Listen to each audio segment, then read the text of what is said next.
You, John Fitzgerald Kennedy, do solemnly swear. I, John Fitzgerald Kennedy, do solemnly swear. That you will faithfully execute the office of President of the United States. That I will faithfully execute the office of President of the United States. And will, to the best of your ability. And will, to the best of my ability. Preserve, protect, and defend the Constitution of the United States. Preserve, protect, and defend the Constitution of the United States. So help you God. So help me God.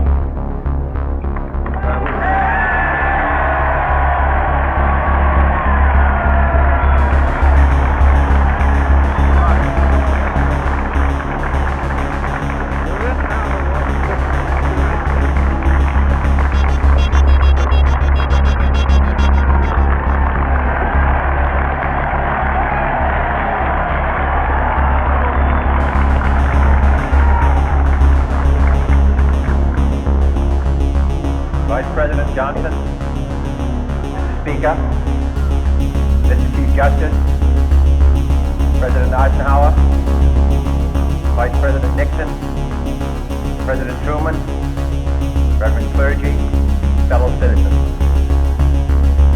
We observe today not a victory of party, but a celebration of freedom, symbolizing an end as well as a beginning, signifying renewal as well as change. For I have sworn before you and Almighty God the same solemn oath our forebears prescribed nearly a century and 3/4 ago. The world is very different now, for man holds in his mortal hand the power to abolish all forms of human poverty and all forms of human life.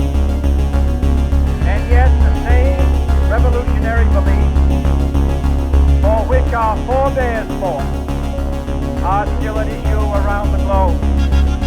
The belief that the rights of man come not from the generosity of the state, but from the hand of God. We dare not forget today that we are the heirs of that first revolution.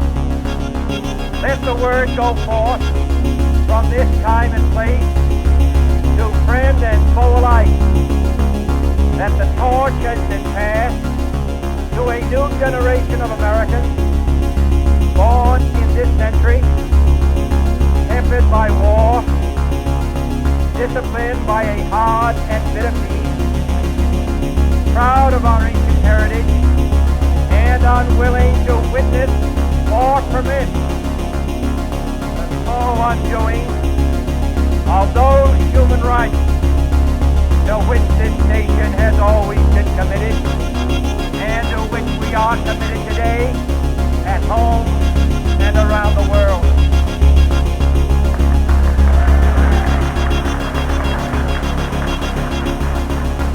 Let every nation know, whether it wishes us well or ill, that we shall pay any price, bear any burden, meet any hardship, support any friend, oppose any foe, to assure the survival and the success of liberty.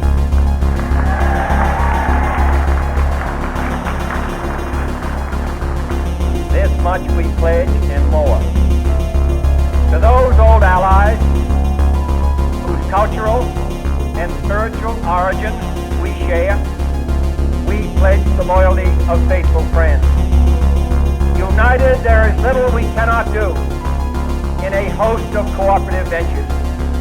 Divided, there is little we can do, for we dare not meet a powerful challenge at odds and split asunder. To those new states whom we welcome to the ranks of the free, we pledge our word that one form of colonial control shall not have passed away, merely to be replaced by a far more iron tyranny. We shall not always expect to find them supporting our view, but we shall always hope to find them strong strongly supporting their own freedom, and to remember that in the past, those who foolishly sought power by riding the back of the tiger ended up inside.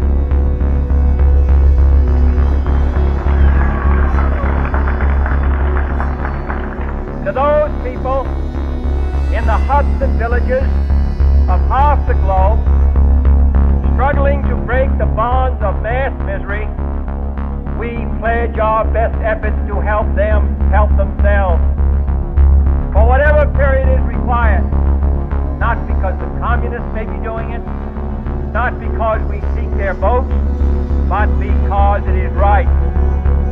If a free society cannot help the many who are poor, it cannot save the few who are rich.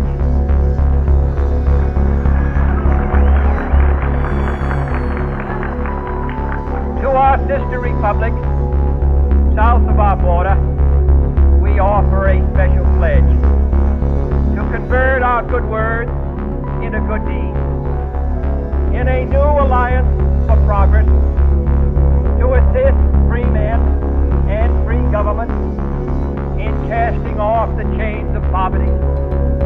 But this peaceful revolution of hope cannot become the prey of hostile powers. Let all our neighbors know that we shall join with them to oppose aggression or subversion anywhere in the Americas. And let every other power know that this hemisphere intends to remain the master of its own house.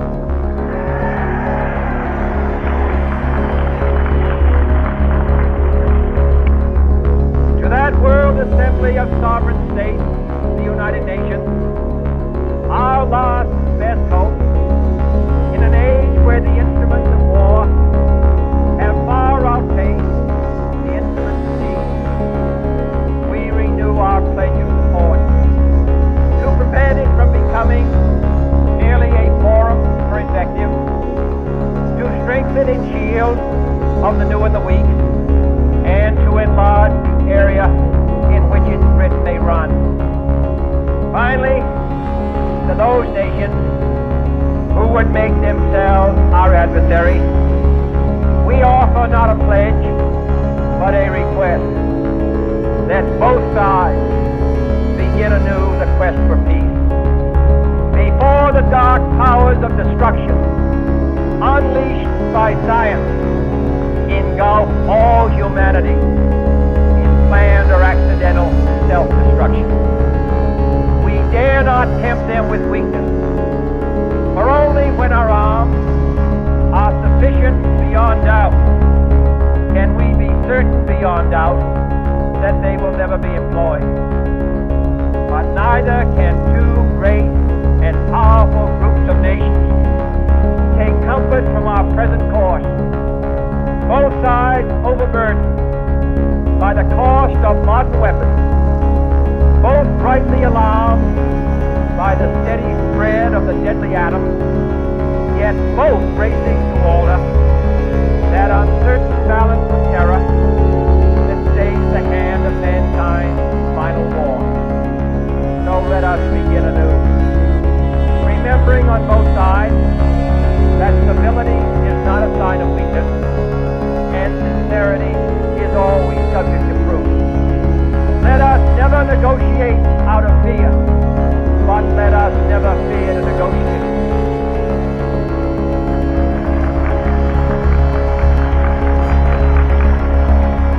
Let both sides explore what problems unite us, instead of belaboring those problems which divide us. Let both sides, for the first time, formulate serious and precise proposals for the inspection and control of arms, and bring the absolute power to destroy other nations under the absolute control of all nations.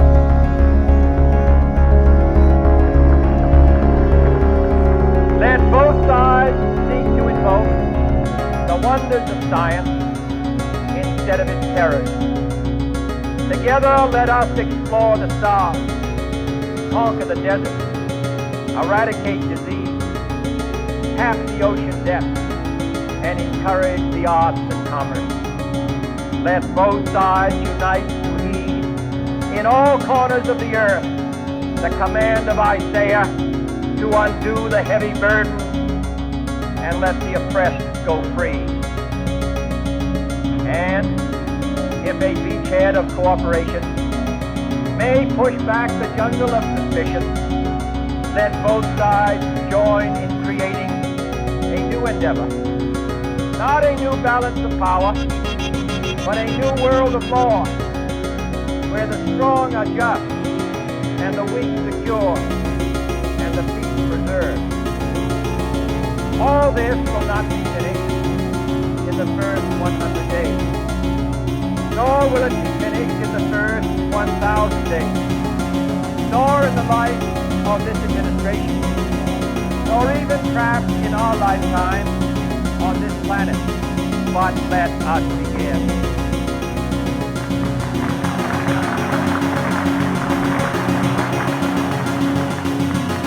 In your hands, my fellow citizens, more than mine, will rest the final successful area of our cause.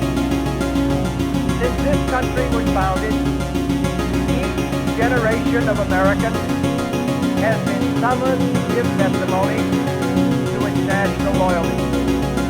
The graves of young Americans who answered the call to service around the globe. Now the trumpet summons us again, not as a call to bear arms, though arms we need, not as a call to battle, though in battle we are, but a call to bear the burden of a long twilight struggle, year in and year out, rejoicing in hope, patient in tribulation, a struggle against